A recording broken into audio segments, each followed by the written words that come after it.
Danny Glover is a bona fide Hollywood icon with nearly 200 acting roles in film and television. I don't want to kill you and you don't want to be dead.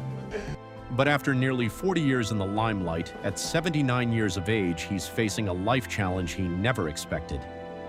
I've been diagnosed with Alzheimer's.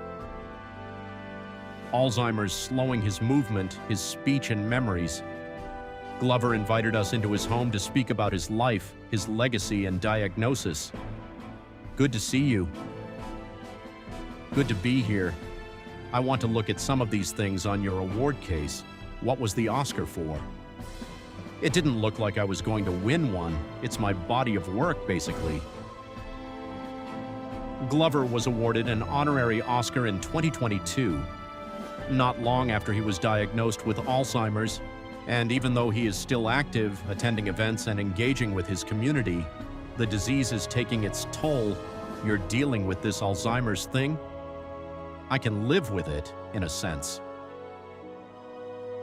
Do you fear losing your memories? Is it hard? I'm sure as it advances, things will be different and changing. More than 7 million Americans over the age of 65 are living with Alzheimer's, a progressive fatal neurodegenerative disease that robs victims of their memories and the very essence of who they are.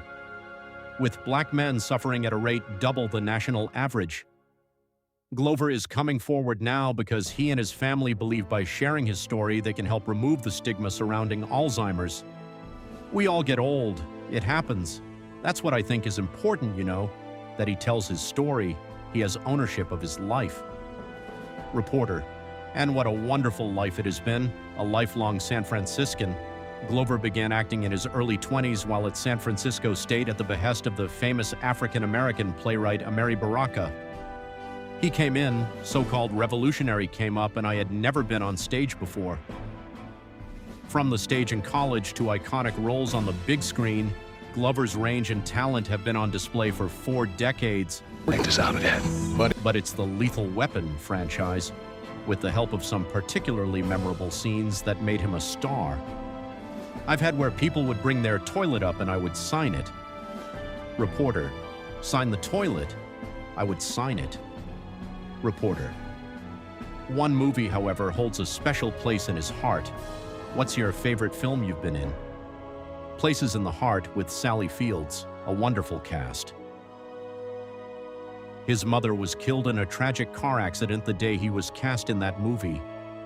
He dedicates his performances in Places in the Heart. With her and his parents instilled a passion for social justice and equality, a passion reflected in his life and many of his films.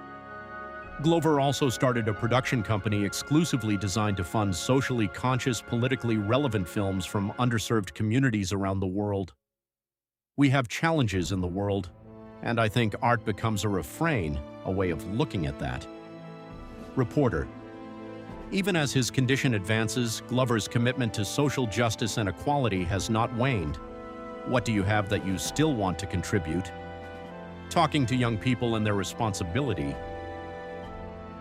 You have a lot to say.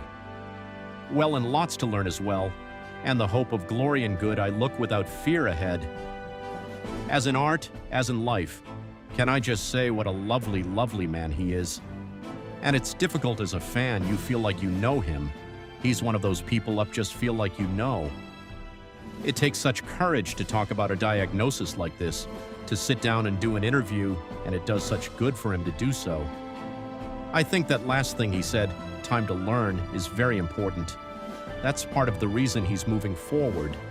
You see that great crowd in his kitchen. That's a big part of this too. As anyone who has been affected, you know, by Alzheimer's, you understand that it's a family thing.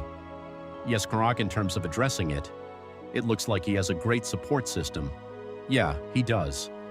And still a sense of humor too. The signing of the toilet is my favorite scene. My favorite scene too. I hadn't heard the story.